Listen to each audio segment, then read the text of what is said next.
จนเรามีสิทธิ์ไหมคะคนจนเรามีสิทธิ์ไหมคะคนที่เคยได้รับบัตรสวัสดิการแห่งรัฐเคยได้รับเดือนละ300 บาทเพื่อซื้อของใช้เคยได้วงเงินเดินทางขึ้นรถเมล์รถไฟฟ้า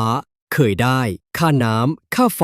ก๊าซหุงต้มที่พอช่วยประคองชีวิตและเมื่อรัฐประกาศว่าทุกคนต้องลงทะเบียนใหม่เกณฑ์จะเข้มข้นขึ้นใครมีรถยนต์อาจถูกตัดสิทธิ์ใครมีหนี้เกิน 100,000 บาทก็อาจไม่ได้สิทธิ์ไปต่อ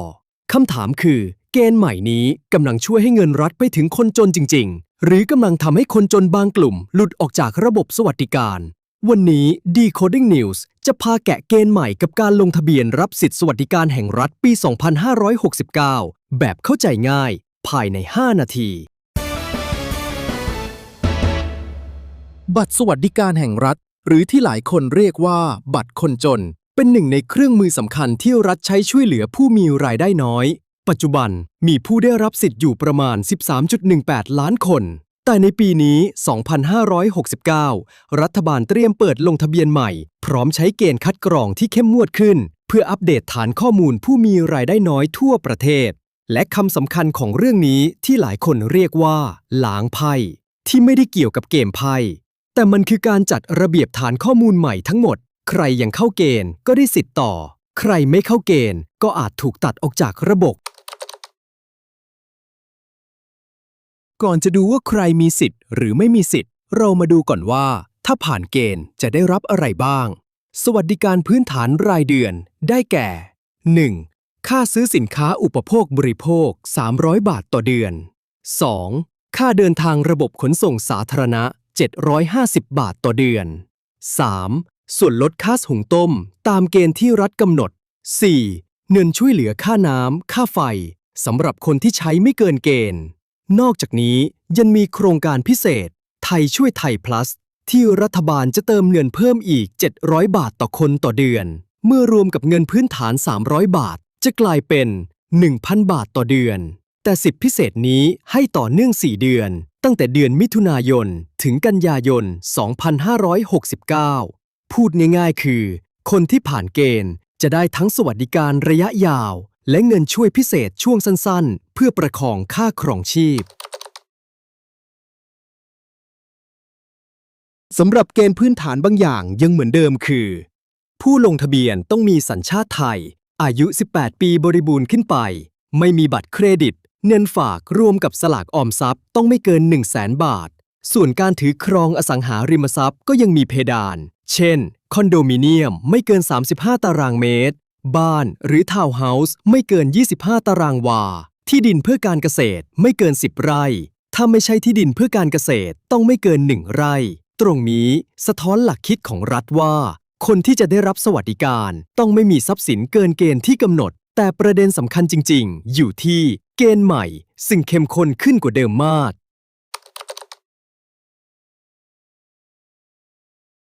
จุดเปลี่ยนใหญ่ที่ 1 รายได้คิดแบบรายบุคคลเกณฑ์เดิมปี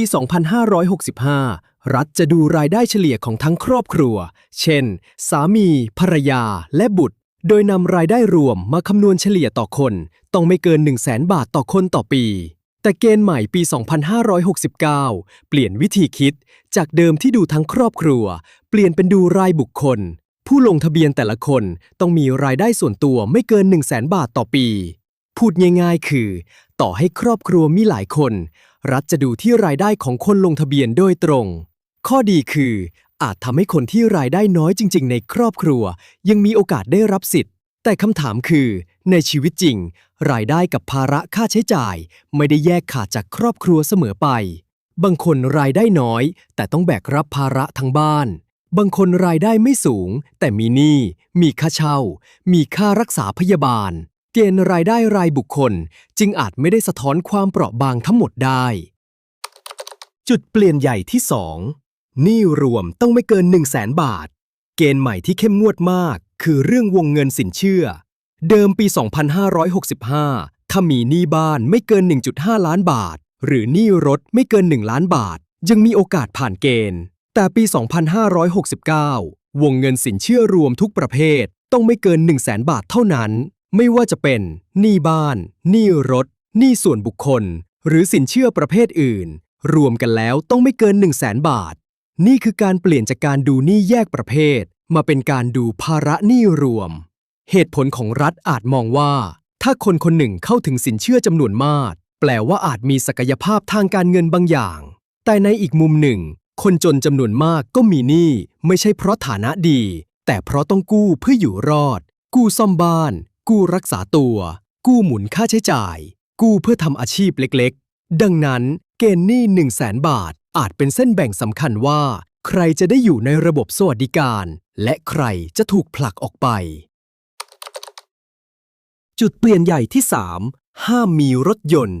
อีกเกณฑ์ที่กระทบคนจำนวนมากคือเรื่องรถยนต์เกณฑ์ใหม่ระบุว่าห้ามมีชื่อเป็นเจ้าของรถยนต์ทุกประเภทโดยเด็ดขาดรวมถึงรถมือสองรถเก่าหรือรถที่อาจมีมูลค่าไม่สูงแล้วถ้ามีชื่อเป็นเจ้าของรถยนต์อาจถูกตัดสิทธิ์แต่ยังมียานพาหนะบางประเภทที่อนุญาตเช่นรถจักรยานยนต์ไม่เกิน300ซีซีรถ3ล้อรถ4ล้อเล็กรับจ้างและรถเพื่อการเกษตรโดยต้องไม่เกินประเภทละ1คันประเด็นนี้ชวนคิดมากครับเพราะในต่างจังหวัดรถยนต์ไม่ใช่ของฟุ่มเฟือยเสมอไปบางพื้นที่ไม่มีขนส่งสาธารณะรถเก่า1คันอาจเป็นเครื่องมือทำมาหากินเป็นรถรับส่งคนในบ้านเป็นรถไปหาหมอหรือเป็นรถขนของไปขายคำถามคือการมีรถเก่า1คันแปลว่าไม่จนจริงหรือไม่นี่คือโจทย์ที่เกณฑ์ใหม่กำลังถูกตั้งคำถาม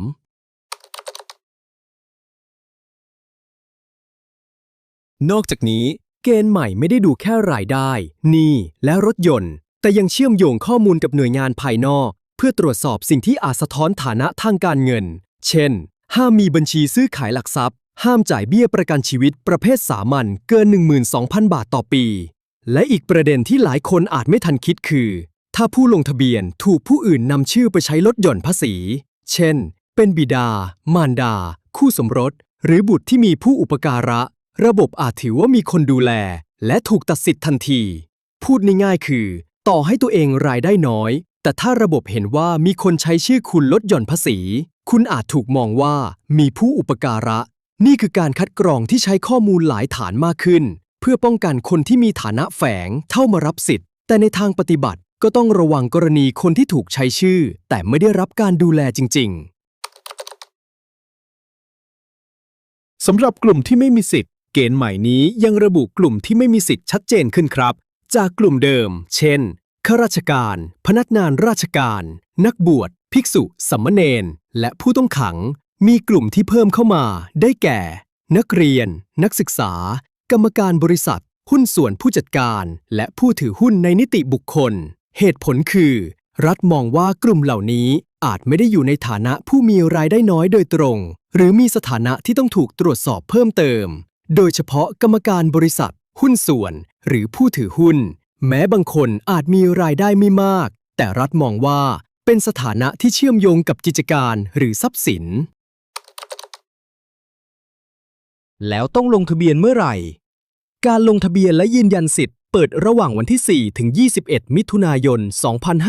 2569 รวมเวลาเพียง 18 วันเท่านั้นครับตามช่องทางออนไลน์ได้แก่แอปพลิเคชันเป๋าตังแอปพลิเคชันทางรัฐและเว็บไซต์ welfare.mof.go.th ส่วนคนที่ไม่สะดวกออนไลน์สามารถไปลงทะเบียนที่จุดบริการที่รัฐบาลกำหนดหลังจากนั้นจะมีการประมวลผลและตรวจสอบคุณสมบัติวันที่ 17 กรกฎาคม 2569 และเริ่มใช้สิทธิ์รอบใหม่วันที่ 1 สิงหาคม 2569 เป็นต้นไปสำหรับคนที่เคยได้สิทธิ์เดิมแต่ไม่ผ่านเกณฑ์ใหม่รัฐเตรียมมาตรการเยียวยาชั่วคราวผ่านโครงการไทยช่วยไทย plus ในช่วงเปลี่ยนผ่านสรุปแล้วเกณฑ์ใหม่บัตรสวัสดิการแห่งรัฐปี 2569 ไม่ใช่แค่การลงทะเบียนรอบใหม่แต่มันคือการเปลี่ยนวิธีมองคนจนของรัฐจากการดูรายได้ครอบครัวมาเป็นรายได้รายบุคคลจากการดูหนี้บางประเภทมาเป็นหนี้รวมทุกประเภทไม่เกิน 100,000 บาทจากการอนุญาตให้มีรถภายใต้เงื่อนไขมาเป็นการห้ามมีรถยนต์แทบทุกกรณี